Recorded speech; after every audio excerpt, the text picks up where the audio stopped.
El LPM puede ser muy amplio, prever muchos aspectos y cada despacho al final tiene que elegir si quiere una versión light, si quiere una versión más contundente, si realmente está listo para este cambio. Al final, cuando tú introduces una nueva metodología de trabajo, tienes que estar dispuesto a unos cambios importantes. Utilizar, ¿no?, un poco como herramienta, repito, también de sostenibilidad. O sea, algo que si yo planifico, si yo ejecuto, si yo controlo, me puede ahorrar quizá la parte de quedarme hasta las tantas, quedarme el fin de semana, etc. Se pueden encontrar dentro de los despachos ciertas resistencias, ¿no?, a implantar LPM, y aquí te lanzo una frase un poco atrevida, pero alguien o algún socio puede pensar que el LPM es burocracia disfrazada. Siempre intento proponer aquel 20% de project management que verdaderamente te permite conseguir el 80% de los resultados. Startups, el build, measure, learn, ¿no? El construye, mide y luego aprende de esas mediciones. El LPM es una forma de trabajar, entonces todo la podemos asumir, porque en el momento en que tú estás gestionando recursos, ¿vale?, recursos de tiempo, recursos económicos, estás gestionando personas, a lo mejor no recursos humanos tuyos, pero estás gestionando stakeholders dentro de un proyecto, ¿no? Estás gestionando riesgos dentro de un proyecto. Entonces todo esto me hace pensar que sí, el LPM valga para todos. Muy buenos días a todos, buenos días de nuevo, porque seguimos midiendo si hacer este directo por la mañana o por la tarde. Bueno, un nuevo episodio de Yo no soy abogado, pero mi nombre es Pablo Clavero, soy director en la agencia de marketing jurídico Gliss Market, y hoy pues tengo conmigo a Ana Marra. Ana, buenos días, muchísimas gracias por unirte a nosotros. No tenemos, siempre mi presentación sigue con Nadia Antonini, más conocida como abogada marketinera, pero Nadia está hoy felizmente de vacaciones y viajando por Europa, así que bueno, la echamos de menos, pero intentaremos mantener el nivel de estas conversaciones. Así que, bueno, Ana, te hago una pequeña intro, aunque creo que eres bastante conocida, ¿no?, en el mundo, ¿no?, en el sector jurídico. Tú eres especialista en... Bueno, primero eres italiana, sí, abogada en Italia, pero creo que llevas ya muchos años en España, ¿cierto? Sí, ya van 20, 20, bueno, pues 20, entonces bastante. Y tú eres especialista en Legal Project Management y también más cosas, ¿no? Y creo que de ahí han ido evolucionando a otras materias, ¿no? Pero sobre todo lo que yo te conozco y los contenidos que he visto que compartes van en torno al Legal Project Management. Como te decía en el previo, a mí me gusta hacer cosas ligeramente distintas a lo habitual, ¿no? Entonces, más que preguntarte qué es el Legal Project Management, yo lo que hice fue meterlo en una IA de las que usamos todos a diario y pedirle que me explicara qué es lo que es el Legal Project Management. Y bueno, en el anuncio del episodio salía la respuesta. ¿Qué te parece? ¿Cuál es tu opinión sobre esa respuesta que me dio? No sé si la recuerdas, te la leo si quieres. Es dejar de improvisar como abogado y empezar a gestionar los asuntos como si fueran proyectos de verdad, con plazos, presupuestos y sin dramas de última hora. ¿Qué tal lo ves? Me parece muy eficaz, para llamar la atención y para decir, ha llegado el momento de renunciar un poco a lo tradicional. Exacto. Que hasta ahora ha durado y bien, pero las cosas cambian y hay que ser más competitivo, hay que ser más sostenible, incluido en lo que haces. Entonces, bueno, sí, el Project Management nos ayuda en este sentido, así que bienvenido. Muy bien, fenomenal. Y me gustaría que me explicaras un poco a efectos prácticos cómo se incorpora el Legal Project Management a un despacho de abogados. ¿Cuáles son los pasos que habitualmente... Bueno, me imagino que lo primero es que haya una mentalidad, ¿no?, un cambio de mentalidad adecuado que favorezca, ¿no?, la incorporación de todas estas disciplinas, ¿no? Pero a efectos prácticos, ¿qué se suele hacer en un despacho que quiere empezar a practicar el LPM? Bueno, yo creo, fíjate, yo soy consultora y también formadora, pero siempre me ha gustado más el rol de formador y coach, ¿no?, en lo que hago, porque a veces lo que veía con el LPM es que no era como un paquete cerrado, ¿no?, que tú puedes instalar, un software que tú puedes instalar dentro de tu despacho y te funciona, sino era un conjunto de técnicas, de herramientas, de KPI, de habilidades incluido, ¿no?, que podías utilizar en la práctica del día a día, que te podían funcionar para dar resultados, ¿no?, más eficientes y al mismo tiempo tener más rentabilidad en lo que estabas haciendo. Pero claro, descubrir qué es todo esto no es fácil, porque cada despacho se ha creado un mundo diferente, ¿no? Y entonces el LPM puede funcionar de forma diferente según la visión que hay, según la cultura, según las personas, según los procesos, ¿no? No es algo preestablecido, que digo, con esto, ¿no? Con este paquetito, pues me vale. Entonces lo instalo y ya he terminado. Con lo cual, la parte de formadora me viene muy bien porque siempre yo aconsejo empezar de la formación. En el sentido de entender bien de qué se trata, porque el LPM puede ser muy amplio, prever muchos aspectos y cada despacho al final tiene que elegir si quiere una versión light, si quiere una versión más contundente, si realmente está listo para este cambio. Al final, cuando tú introduces una nueva metodología de trabajo, tienes que estar dispuesto a unos cambios importantes.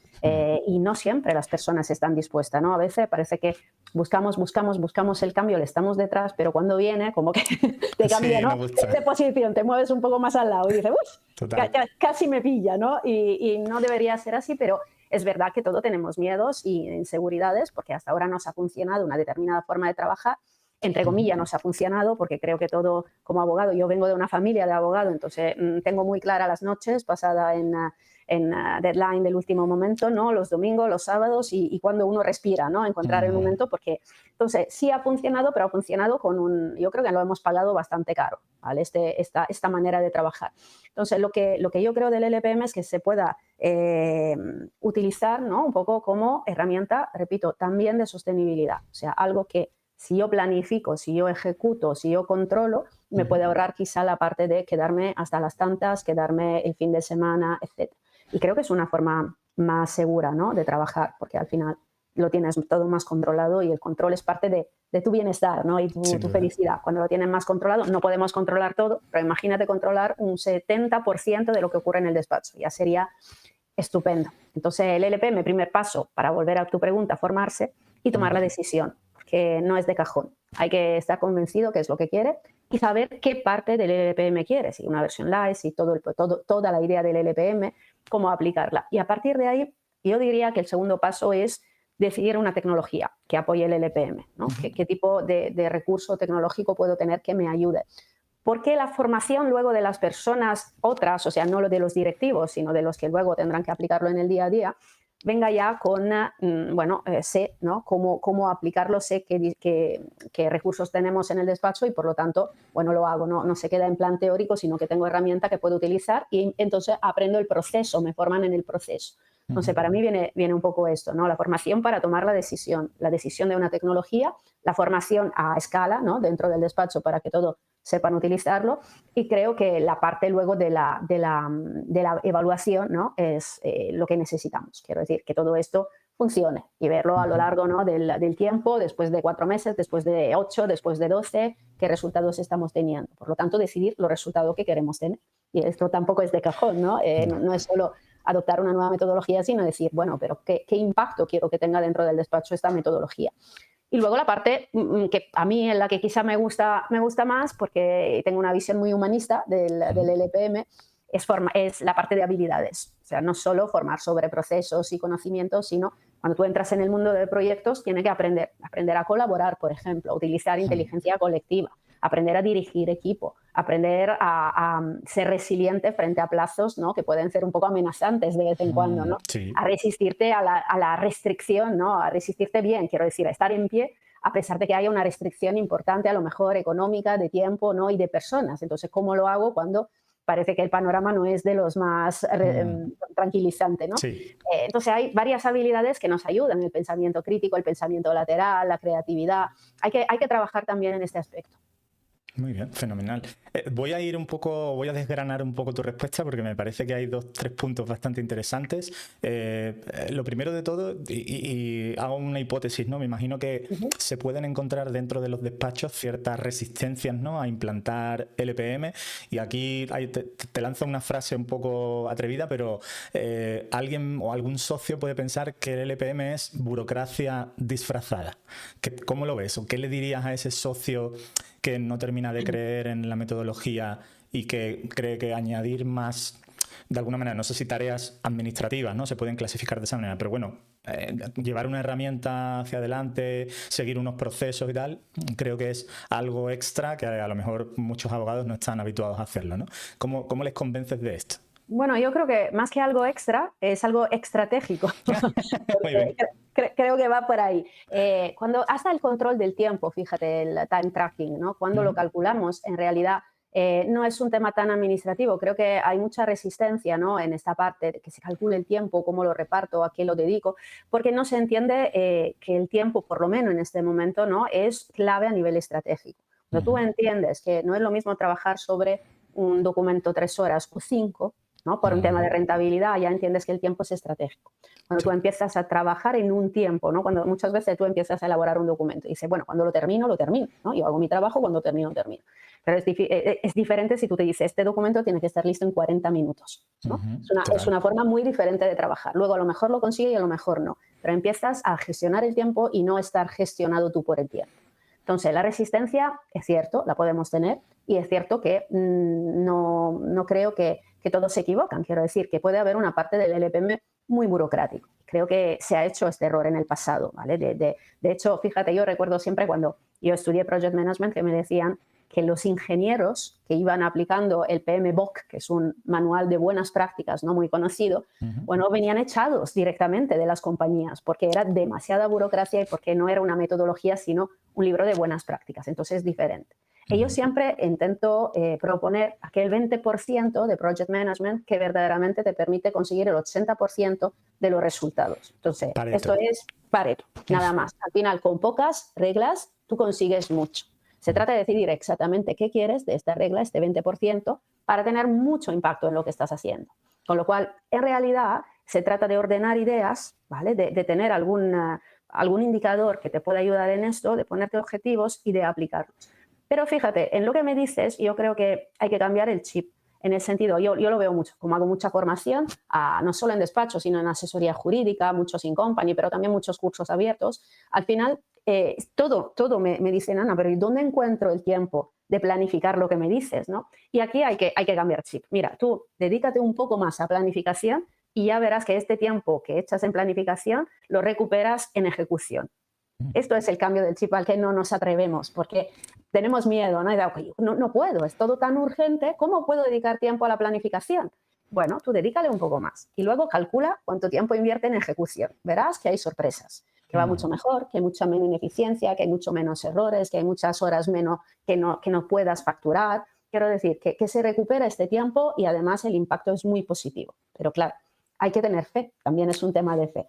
Las buenas prácticas demuestran que es así. Los despachos que aplican el EPM funcionan muy bien. Pero igualmente es un salto, ¿no?, al vacío para los que empiezan, diciendo, oye, ¿me irá bien o no? Pues a veces hay que tener fe, creer en lo que han hecho los demás, porque ahora ya tenemos, no es como al principio. Al principio yo lo iba contando, pero claro, Mm. no era fácil creer, ¿no? Ahí era Sí, de verdad pura fe. Yo un creo que acto de ahora ya fe. la fe es una parte, pero luego hay también, yo creo, la necesidad de ponerte al tanto, ¿no? De saber que esto se está funcionando, que se está aplicando, que los despachos funcionan bien cuando trabajan por proyectos y que te puede venir como una solución y quizá a tantos males y a tantos dolores que en este momento estás sintiendo. Ujú. Me ha recordado de lo que decías a una, no sé cómo llamarlo, metáfora, anécdota que leí en algún sitio que decía que cuando tú tienes que talar un árbol y tienes un Ya, hacha ya, y tienes 5 horas para hacerlo, hay gente que está 5 horas dando hachazos y otros que están 4 horas afilando el hacha y 1 hora haciendo, ¿no? Talando el árbol, pero con el hacha ya perfectamente afilada, ¿no? Me claro. parece que es una metáfora similar, ¿no? A lo que has contado, ¿no? De preparar, planificar antes para luego poder ejecutar de una forma mucho más eficiente, ¿no?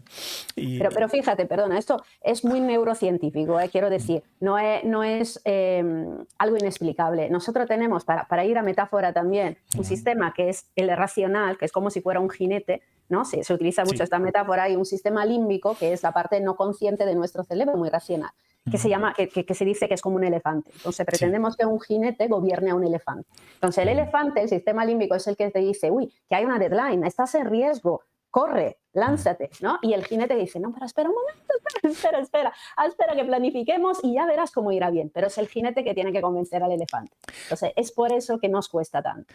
Totalmente, totalmente. Me resulta muy, bueno, pues la verdad muy, muy lógico, ¿no? Lo que pasa es que quizá no nos paramos a pensar suficiente, ¿no?, en cómo hacer las cosas, y es como tú dices, estamos apagando fuegos día a día y se hacen las cosas por inercia, ¿no?, como nos dejamos llevar por ese elefante. Cuando has sacado el tema de las horas, ¿no?, y de que el LPM ayuda a controlar un poco o a reducir esos tiempos, ¿no?, que se emplean en determinadas tareas, ¿no?, en un despacho de abogados, contestar una demanda, con los plazos, no sé, hay muchísimas tareas. ¿Has encontrado, porque me imagino que en un despacho ya de un cierto tamaño habrá personas que son mucho más rápidas a la hora de ejecutar tareas y otras que son más lentas, a lo mejor necesitan más tiempo y tal? ¿Cómo se gestiona eso desde el LPM? Porque si tú, me imagino, estableces unos tiempos estándar, ¿no?, para determinadas tareas, ¿cómo luego se adecua las capacidades personales, ¿no?, de los miembros del equipo para que todo eso tenga un cierto sentido? Bueno, yo creo que ahí es siempre no la interpretación del dato. Tú tienes un dato que es el tiempo y a partir de ahí tienen que entender el por qué se cumple o el por qué no se cumple. Entonces creo que depende mucho, no todo es tiempo, ¿no? También es valor. Entonces hay que ver cuánto valor se entrega dentro de un tiempo y creo que por eso hay que entender bien lo que estamos haciendo.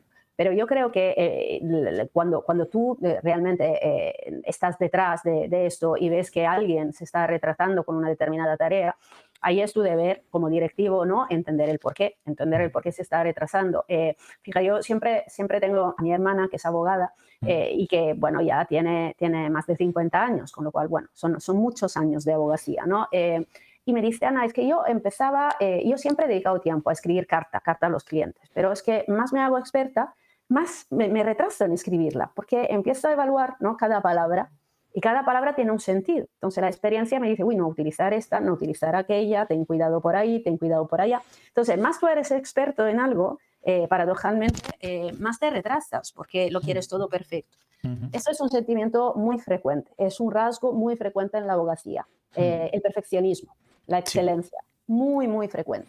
Entonces, ¿qué ocurre? Que esto es otra enseñanza del LPM.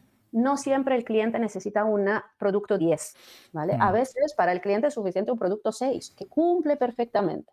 Pero claro, ¿cómo hay miedo? A que dice, si no entrego un 10, ¿qué puede ocurrir? Si no entrego un 10, a lo mejor me atacan por otro lado. Si no entrego un 10, y luego una exigencia puede decir, no, es que yo tengo que producir un 10, porque yo valgo 10, porque yo lo sé de 10. Entonces, esto es otra mentalidad que hay que combatir. En Project Management se dice que el bueno es enemigo del óptimo, ¿no? Esta famosa frase. Sí. Bueno, a veces es cierto. Lo que tenemos que producir a veces tiene que ser bueno, pero no necesariamente óptimo. Entonces, a lo mejor nos estamos retrasando, perdiendo de vista lo que es el servicio o producto que realmente tiene que entregar al cliente. ¿Qué necesita el cliente? La voz del cliente, la necesidad del cliente. Y a partir de ahí empieza a decir, bueno, a lo mejor tengo que acotar los tiempos, a lo mejor estoy dedicando demasiado. Porque estamos en un entorno con recursos escasos y el más escaso es el tiempo. Entonces, si Sí. tú tienes 2 horas y 2 horas la dedicas a un trabajo que se puede hacer en 40 minutos, significa que estás quitando 1 hora y 20 a otro tipo de trabajo posible. Y esto, en un sistema tan competitivo como el nuestro, no es buena idea. Repito, siempre y cuando no estés entregando un valor que se debe por alguna razón. Pero si ya cumples con menos, tienes que aprender a trabajar en tiempos. Yo cuando trabajo siempre en grupos, ¿no?, en mis cursos. Me gusta entregar tareas, ¿no?, que tienes que llevar a cabo los grupos y luego tienen que presentar los resultados. Y normalmente le doy periodo de tiempo bastante cortos. Entonces todo me dice, no, Ana, es que estábamos en el medio, es que no hemos terminado, es que no sé. Y digo, sí, pero en la vida no te da tanto tiempo. Entonces hay que trabajar en el corto y hay técnicas también para trabajar en el corto y para entregar mínimos productos viables. Yo, si no tengo tiempo, tengo que entregar un mínimo producto viable, algo que funcione, ya. Y luego, si tengo más tiempo, a lo mejor lo retomaré, profundizaré si hace falta. Pero mientras tanto, en el tiempo que tengo que entregar un alcance. Y mi alcance tiene que ser algo que funciona ya, si no, no vale. Por lo tanto, ahí son todas reglas, tanto del sistema predictivo, de la metodología predictiva, como del enfoque ágil, que nos ayudan a trabajar de una forma diferente. Qué interesante. Al final es terminología de startups también, ¿no? El También. producto mínimo viable, también me parece que he leído en alguna ponencia tuya el construir, no, el plan, hacer, chequear, medir, ¿no? Y luego volver a... Eso también Claro. me recuerda, ¿no?, a la metodología de startups, el build, measure, learn, ¿no? El construye, Ujú. mide y luego aprende de esas mediciones. Has mencionado antes, Ana, la parte de tecnología. ¿vale? Y sé que la elección de la tecnología probablemente sea algo muy personalizado, ¿no? Y dependiendo mucho del despacho, ¿no? Del donde se está implementando, ¿no? El LPM. Pero ¿podrías dar para un despacho de 15, 20 abogados, personas, un mínimo stack, el stack tecnológico mínimo viable? Si me permites algo así, unas ideas o qué herramientas recomendarías empezar a utilizar. Mira, herramienta es un poco difícil porque el mercado no da muchas, ¿vale? De hecho, los grandes despachos se la construyen normalmente. Esto es muy típico. En los grandes despachos, bueno, se han creado su propia herramienta, lo mismo en los departamentos de servicios jurídicos grandes. Entonces, ¿qué le queda a los pequeños o medianos despachos o los pequeños y medianos departamentos? Bueno, o hay herramientas libres de project management, hay muchas, desde monday.com a ClickUp, a Jira, Asana, Trello si vamos en Agile, Legal Board, que es un Kanban para el sector legal, hay el mismo Kanban de Google si estamos en suite Google y no Microsoft, hay el Planner, hay mucho Planner, por ejemplo, que se puede utilizar dentro de la suite de Microsoft. Quiero decir, recursos hay muchos. Algunos son muy generalistas, ¿vale? Entonces, bueno, tiene que utilizarlo tal cual porque no puede soportar el coste de adaptación. Otros son más específicos. Pero lo que yo creo al final es cumplir con algunas ideas. Lo primero, intentar que no se te dupliquen las informaciones. Entonces, que tu software, cualquiera elija, sea interoperable con los demás. Porque si no, empieza a poner datos repetidos por todas partes, seguro que se me olvidan algunas, seguro que no coinciden y es el doble del trabajo. Entonces, ahí sí ves, volvemos al LPM burocrático, el que me está quitando tiempo en vez de darme tiempo. Por lo tanto, lo primero es esto, asegurarme que este software funciona con todo el conjunto de herramientas que tengo bien, interactúa bien, es interoperable. La segunda parte es lo que yo quiero conseguir. Y creo que hay cosas muy, muy claras por el momento. Por ejemplo, yo tengo que tener claro todo lo que tengo que hacer dentro del proyecto y cómo se desglosan las tareas para que luego la pueda atribuir a recursos humanos. Tengo que tener claro los recursos humanos que trabajan en las tareas, posiblemente la carga de trabajo de cada recurso humano, el tiempo que dedica al proyecto, por lo tanto, el tiempo real frente al tiempo estimado. Yo había previsto 3 horas y ha dedicado 5. Entonces, es algo que tengo que saber porque me está consumiendo rentabilidad, ¿vale? Si os dedico más tiempo del previsto, me está consumiendo rentabilidad. Entonces, tengo que tener clara, por lo tanto, la parte de los costes. Costes humanos, pero puedo tener otros costes dentro del proyecto, ¿no? Si esto luego uno, luego a la parte de facturación, estupendo, porque empiezo, ¿no?, a razonar y decir, ahí tengo tarea, ahí tengo tiempo invertido, ahí tengo la parte de facturación para el cliente. Entonces, todo tiene mucho sentido, ¿no? Y luego hay cosas que son más difíciles porque no hay software que realmente se dedican a ello, por lo menos de los más comerciales, que tienen que ver, por ejemplo, con la gestión de riesgo. Entonces, en los software hay una parte de gestión de riesgo que normalmente está limitada a la parte de deadline, ¿no? Entonces, el único riesgo es perderte la fecha. Sin embargo, hay muchos otros riesgos. Entonces, ahí, por el momento, una tabla en Excel, bueno, es lo que se puede sugerir, pero no hay software que realmente... La otra posibilidad es que cuando tú describes una tarea, también, además de la descripción o del nombre de la tarea, le ponga algo de riesgo para que tú lo vaya midiendo. Pero bueno, esto es lo que yo echo de menos quizá en muchos software, que no haya la parte de gestión de riesgo de verdad, solo la parte de deadline. Entonces, creo que más bien te tiene que concentrar lo primero en las funcionalidades que quieres. O sea, ¿qué quiere hacer con este software? ¿Qué quiere conseguir? ¿Qué indicadores tienen que tener? ¿Qué datos te tiene que dar? Y a partir de ahí ya puedes un poco sondar dentro del mercado, sondear la parte de qué está disponible, ¿no? Me vale una herramienta genérica, tengo que buscar una herramienta específica, ¿cómo lo hago? Claro. Oye, y se me ocurre una pregunta así sobre la marcha. ¿Crees que hay un tamaño mínimo de despacho a partir del cual es, digamos, imprescindible empezar a utilizar LPM? O imagino que... ¿O crees que, te reformulo la pregunta, crees que, por ejemplo, un abogado, un despacho unipersonal obtendría algún beneficio de empezar a implementar LPM? Bueno, yo te digo que sí, más que todo porque he tenido muchos alumnos de despacho unipersonales y lo han aplicado. Entonces, la experiencia que he tenido con estos alumnos me demuestra que el LPM es una forma de trabajar. Entonces, todo la podemos asumir. Porque en el momento en que tú estás gestionando recursos, ¿vale? Recursos de tiempo, recursos económicos, estás gestionando personas, a lo mejor no recursos humanos tuyos, pero estás gestionando stakeholders dentro de un proyecto, ¿no? Estás gestionando riesgos dentro de un proyecto. Entonces, todo esto me hace pensar que sí, el LPM valga para todos. Y de hecho, te digo, tengo tantos alumnos que sí lo han utilizado y se encuentran bien. Ahora, evidentemente será una versión más light, porque, por ejemplo, no tenés todo el tema de dirección de equipo, ¿vale? Pero igualmente te interesa tener clara tu carga de trabajo, porque estamos en un entorno complicado, ¿no? Donde yo tengo un tiempo que es limitado y tengo que saber qué hacer en este tiempo limitado. Entonces, incluido decidir si me viene bien aceptar un cliente o no, es algo Ujú. importante. En los despachos pequeños hay la mentalidad que si no acepto un cliente, si le digo que no a un cliente, entonces Totalmente. claro, hay algo que va muy mal, ¿no? Yo tengo que Sí. decir a todo lo que entra que sí, porque mañana podría no entrar, ¿vale? Entonces, por el momento es pan que entra, pero no siempre es así, porque si yo calculara ciertas cosas, cuántas veces tú te das cuenta que al final te pagan 300 euros y estás trabajando 20 horas. Y calculas el coste de las 20 horas y dices, pero si esto mínimo habría tenido que cobrarlo 3.000 y me han Claro. entrado 300. Entonces, ¿qué ha ocurrido con esto? Bueno, una mala decisión en aceptar el cliente. Ahora, Ujú. si no tiene nadie, o sea, si no tiene cliente en aquel momento, pues te vale esto porque contribuye al alquiler Ujú. o contribuye Sí. al seguro o a lo que pueda hacer. Quiero decir, más vale esto que nada. Pero si tú tienes varios clientes, le tienen que atender, no puede dejar que asunto muy poco rentable y que comen tiempo, al final te dominen la agenda. Entonces tienes que tomar decisiones. Y esto le vale mucho a un pequeño o a un abogado solo, Ujú. porque está solo, por eso, ¿no? Y Claro. entonces tiene que entender los casos que sí son rentables y le merecen la pena y los casos que no son rentables. A partir de ahí, bueno, a lo mejor aceptas uno, aceptas dos, un cliente más interesante, etcétera, pero no puede ser un estilo de vida. Totalmente. No es sostenible. Eso no es, No es a sostenible, no nivel es humano sostenible. no es sostenible en el tiempo. No. Totalmente. Y entonces, digamos la otra parte, ese otro nivel a partir del cual el EPM se convierte prácticamente en imprescindible. ¿A partir de qué tamaño de despacho recomendarías totalmente implementar la solución completa, digamos, del EPM, el pack completo? Bueno, yo creo que ya con 15, 20 abogados ya tiene todo el Ujú. sentido del mundo adoptarlo más completo, ¿no? Ujú. Creo que te tienes que plantear algo que es importante en el LPM. Justo lo estoy viendo ahora con un despacho latinoamericano, ¿no? Todos los abogados, la verdad que es un despacho muy majo, trabajan muy bien, están muy contentos, etcétera, y están muy avanzados en tema de project management porque tienen determinados, bueno, abogados senior que ejercen también como project manager y tienen un pequeño equipo. Entonces le Ujú. funciona muy bien, pero quieren implementar más parte de la metodología, quieren mejorar los procesos y trabajar de otra forma, ¿no?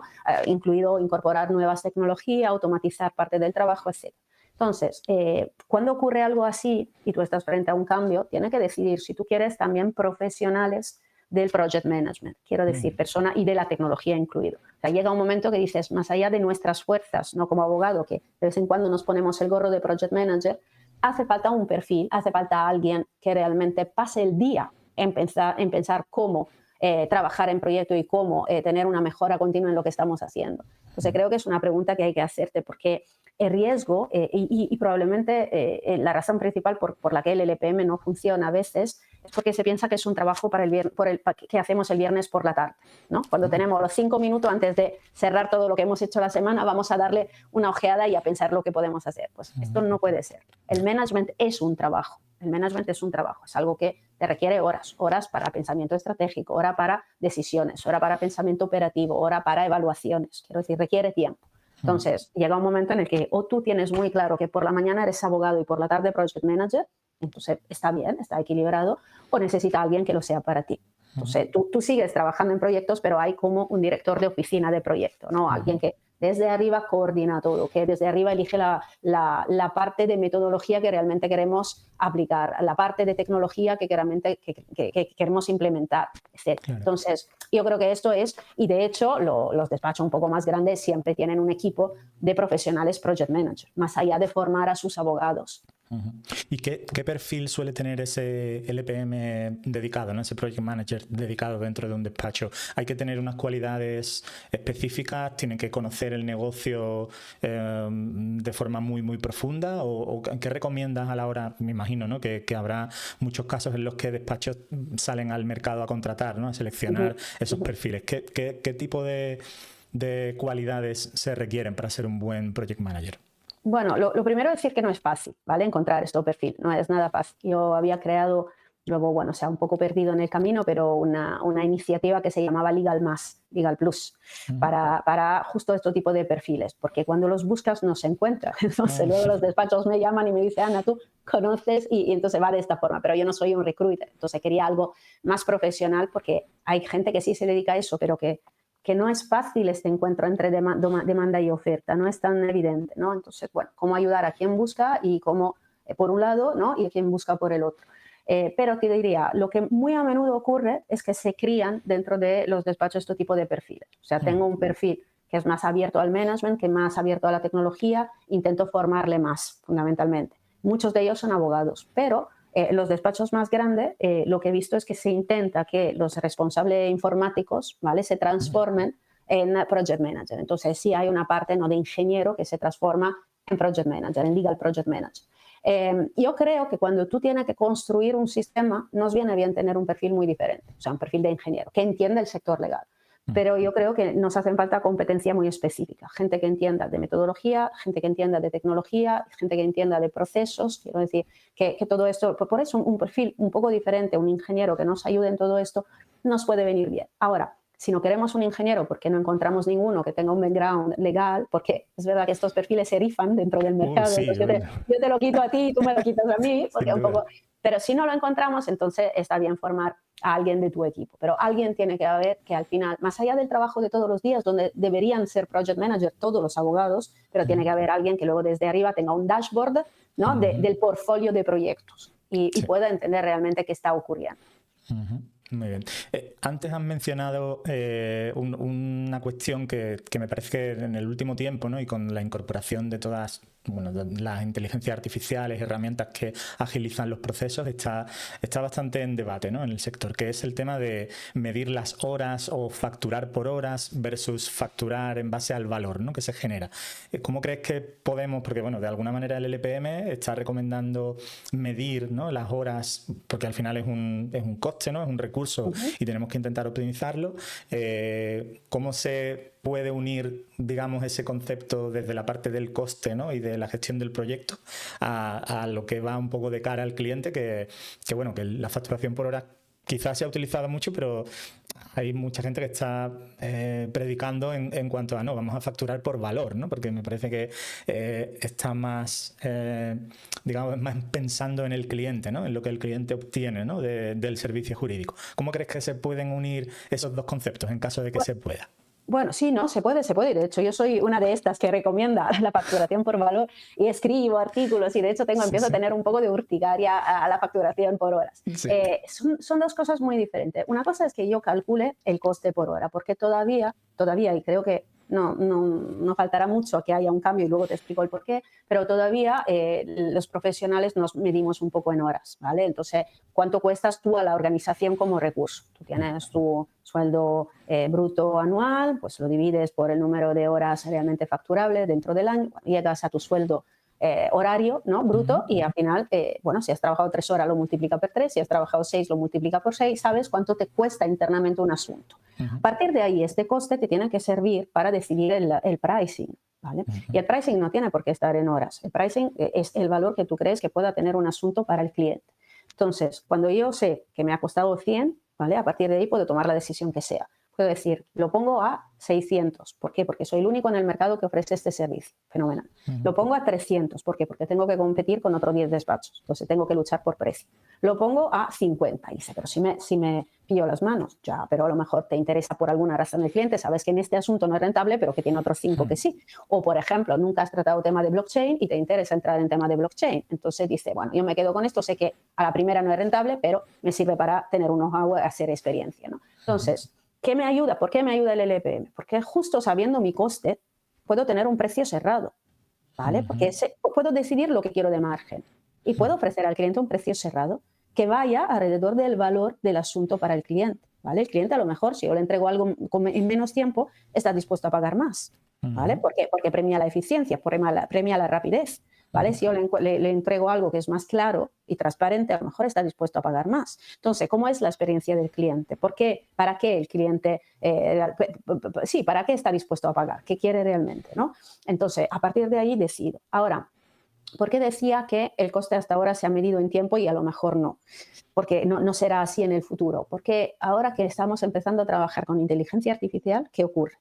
Y si el documento que antes hacíamos 1 hora lo hacemos en 5 segundos, ¿qué hacemos? Le calculamos el coste del tiempo. A lo mejor hay que empezar a pasar del tiempo a la herramienta. O sea, cuánto está costando la tecnología a la organización y cuánto podemos facturar al cliente. Entonces, el tema de la IA, para mí, ¿sabe? Empieza a cambiarlo un poco todo. Sí. Empieza a cambiarlo un poco todo porque vamos a trabajar de una forma diferente, viajando a la velocidad de la luz, ¿no? En muchos asuntos. Sí. Todavía estamos haciendo pruebas, pero cuando ya no será un juego para niños, sino realmente una gran herramienta para expertos, entonces yo creo que el tiempo volará. Entonces, ¿cómo empiezas a utilizarlo? ¿No? A lo mejor el tracking del tiempo no tiene que ser la métrica más relevante, tampoco para los costes. Para la facturación tengo claro que no lo es. Para los costes, bueno, habrá que ver en futuro cómo iremos trabajando. Claro. Y veo que todas tus respuestas están muy asociadas a la parte de analítica, ¿no? Al poder medir y a partir de esa información, ¿no? De esas métricas que se establecen, tomar decisiones, ¿no? Es un tema que sabes, y te lo comentaba antes en el previo, que me apasiona, porque al final es todo lo que no se puede medir es muy difícilmente mejorable, ¿no?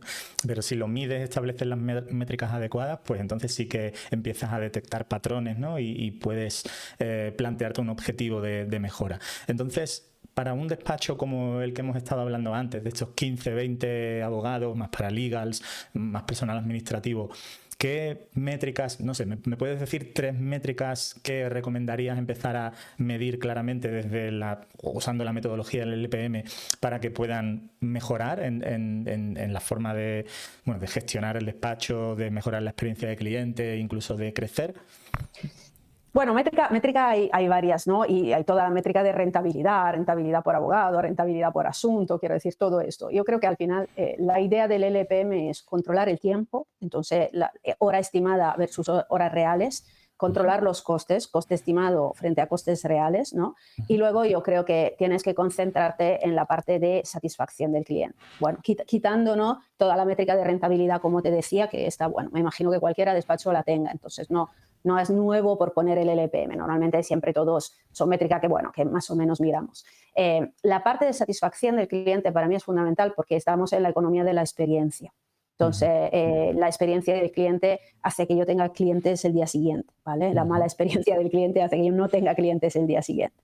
Así que para mí es una métrica muy relevante, que a veces quizá abordamos de la forma más intuitiva, ¿no? y menos científica, porque dicen, bueno, se ha ido y más o menos y no sé qué. Entonces creo que es una parte que hay que empezar a medir bien, a darnos cuenta realmente si lo que estamos haciendo tiene un valor y qué valor, porque esto nos ayudará luego a entender también la parte del pricing, ¿no? Que realmente qué estoy ofreciendo.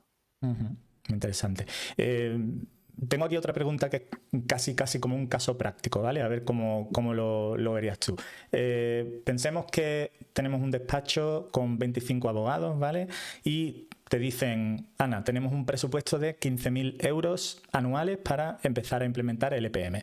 ¿En qué les dirías que podrían usar esos recursos para empezar a implementar el EPM? Con 15.000 euros, 25 abogados. Yo creo que hay, como te decía antes, el tema de la tecnología, evidentemente. Tiene que ver si tienes que comprar o qué hace, o desarrollar, dependiendo, una nueva tecnología. Probablemente a un despacho pequeño no le conviene desarrollar una tecnología, le conviene comprarla, o por lo menos, lo que yo creo, tiene que comprar una tecnología por módulos, que es lo que le puede funcionar más. Hay software como Odoo, por ejemplo, que crea todo por módulo. Entonces está muy bien porque empiezas a tener módulo de Project Management, pero también módulo de finanza, pero también módulo de Knowledge Management, etc. Entonces te viene muy bien. Por lo tanto, la tecnología es una parte. Y luego la parte del profesional. ¿Cómo voy a contratar a algún profesional o no lo voy a contratar? Si no contrato a algún profesional, ¿cuántas horas mi gente dedicará a esto? Entonces, esto parece que no, pero es un coste. Si de repente un abogado, ¿no? En vez de trabajar, no lo hace nunca, pero supongamos 8 horas al día, supongamos que puede ser estándar, te trabaja 4 en asuntos legales y 4 en gestión de proyecto, bueno, esto es un coste que se tiene que asumir la organización, porque estas 4 horas por el momento no son facturables, ¿no? Entonces es un coste. Hasta que vea que trabajando estas 4 horas genera mucha rentabilidad en tus asuntos legales. Entonces es un coste que, sin embargo, se puede sostener, ¿no? Y al revés, de forma absolutamente positiva para la organización. Se puede recuperar. Entonces yo creo que tiene que ser por esto sobre todo. Y luego el tema de la formación. Esto también es para mí importante. Entonces yo creo que el tema de tecnología, formación y perfiles profesionales son de las 3 cosas en las que pensaría, ¿no? Y probablemente 15.000 euros quizá me quedaría un poco corta. Sí, me imagino. Bueno, por eso un poco era elegir Un esa poco. cantidad, porque siendo consciente de que los recursos son escasos, ¿no? Bueno, pues Claro. habría que hacer ese esfuerzo quizá más Pero, interno, ¿no? pero al mismo tiempo quiero decir, el project management puede ser muy al alcance de todos, ¿vale? Hay programas como Trello donde ya, o Planner, que son ya gratuitos y puedes Ujú. empezar ya a introducir parte de planificación de lo que estás haciendo. Entonces, Sí. si tú le dedicas solamente el tiempo, el único coste que tienes es el tiempo de aprendizaje y a Ujú. partir de ahí no tienes otros costes. Entonces, hay mucho de project management que se puede conseguir de una forma totalmente gratuita. De hecho, cuando sondeamos, ¿no?, cuáles son los obstáculos a la aplicación del project management, la parte del presupuesto es más una cortina de humo que no Mm. una razón de verdad, porque hay mucho que se puede hacer con creatividad, que se puede hacer con visión, que se puede hacer con una cierta cultura. Ujú. Entonces, no todo ahora, de aquí a crear un sistema, si estamos hablando de un sistema, probablemente sí requiere más inversión, pero hay mucha mejora que se pueden hacer que realmente no requieren una inversión. Ujú, 100%. Yo estoy acordándome, obviamente lo nuestro no es legal project management, pero sí que hemos implementado esa Claro, metodología.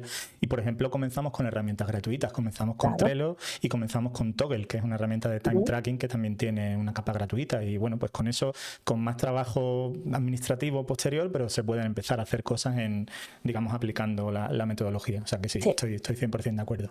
Me gustaría, Ana, de alguna manera dibujar para quien nos esté viendo o vea luego este episodio la comparativa entre el antes y el después de implementar LPM en un despacho.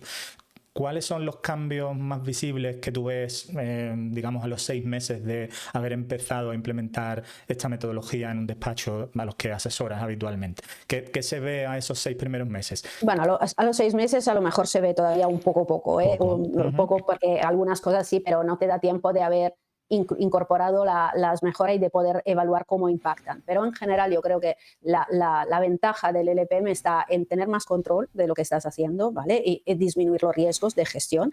Por lo tanto, esta parte de seguridad. Y creo que la otra parte que interesa mucho a los despachos es cómo repartir la carga de trabajo.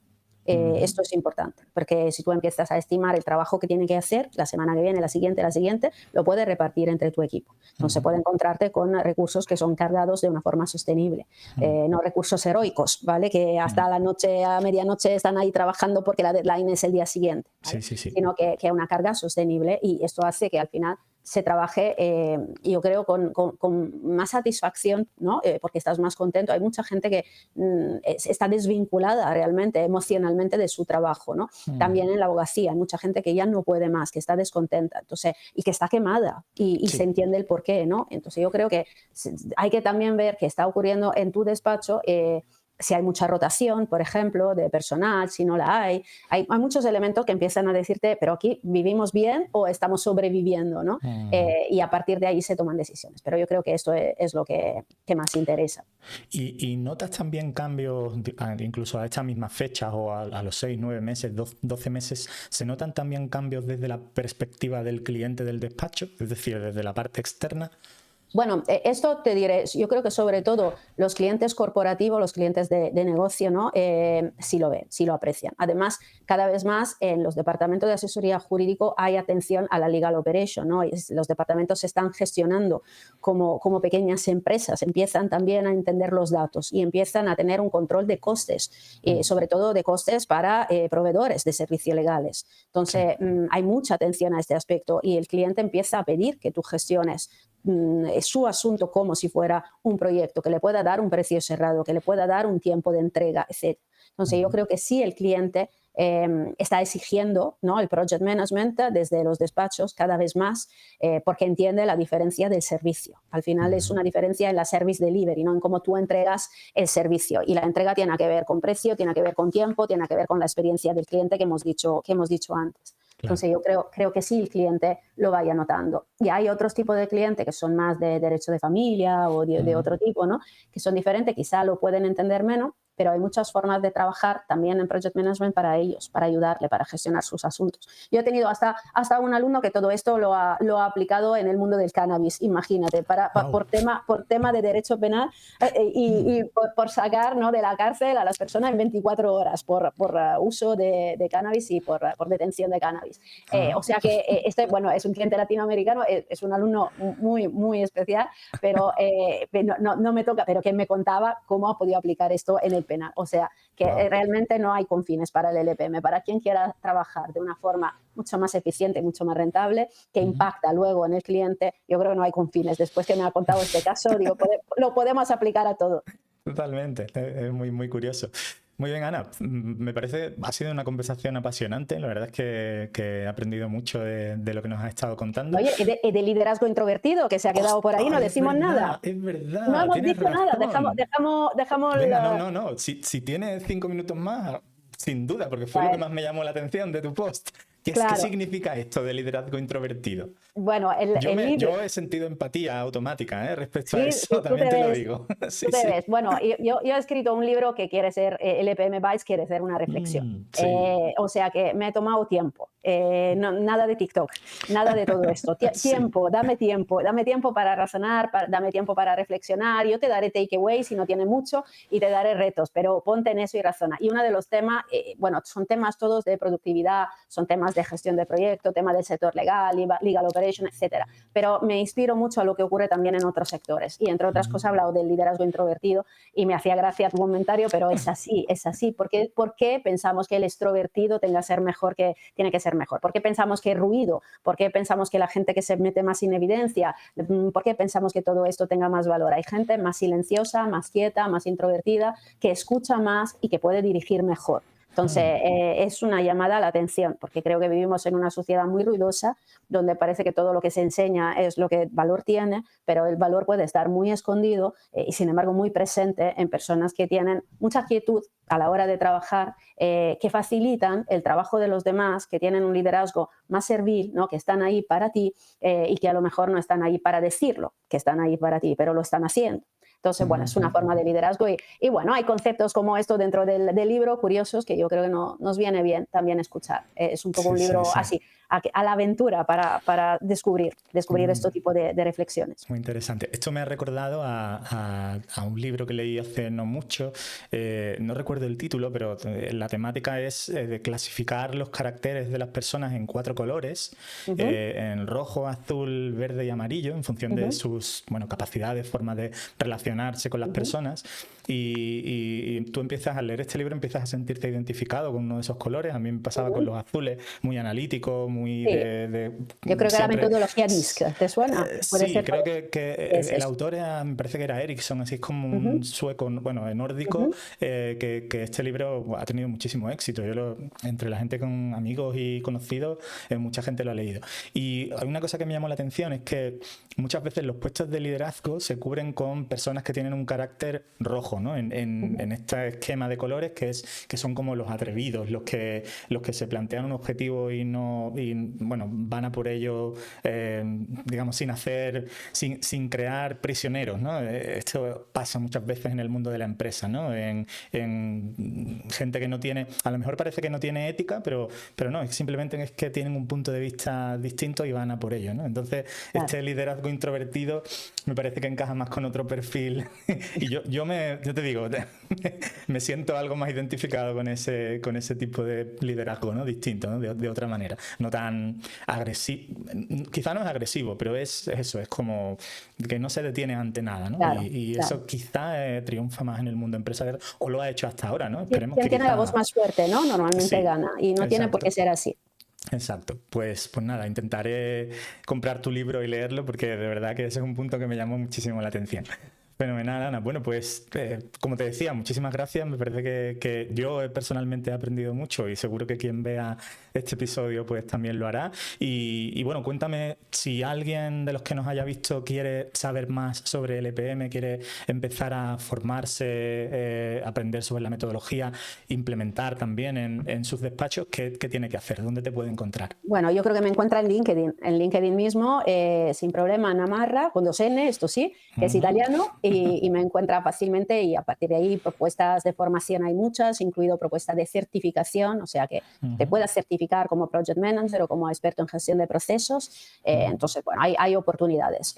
Yo creo que tiene mucho sentido, como te decía, la formación para poder tomar una decisión, ¿no? Claro, Y con la formación nunca pierdes nada. Siempre sin está duda. bien lo que aprende, está bien invertido. Entonces, es lo menos arriesgado para luego tomar una decisión. Te formas. Bueno, si luego al final has decidido que no, has descubierto todo un mundo y has abierto los ojos. Entonces, lo decides muy informado. Esto es un valor, yo creo. Y entiendo que la formación no es solo para abogados, sino también para personas que trabajen en el sector o que tengan alguna cierta relación, ¿no? Pues sí, para team jurídico, para cualquiera que esté en contacto con la parte o de departamento, de despacho, pero incluido para magistrado, para jueces, o sea, todo esto tiene muy interesante. un alcance grande. Muy bien. Bueno, Estupendo. Pablo, muchísimas gracias. Gracias a ti, como te ha decía. sido muy bonito conversar de forma introvertida entre nosotros. Totalmente, ya te digo, yo me identifico mucho con ese tipo con ese carácter, así que me agradezco mucho tu tiempo, tu sabiduría. Muchísimas gracias por haber compartido este rato con nosotros y bueno, pues nos veremos a los demás, nos veremos en el episodio de la semana que viene. Ahora tenemos unas cuantas entrevistas planificadas, así que gracias por vernos y lo dicho, Ana, gracias por compartir este ratito. Te seguiremos en LinkedIn para ver todo ese contenido que compartes y que es tan interesante, ¿vale? Muchísimas gracias a todos y un saludo. Venga, un saludo. Chao. Adiós.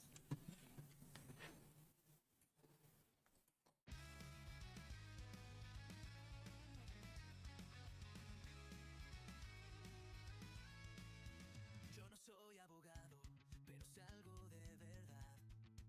Si quieren destacar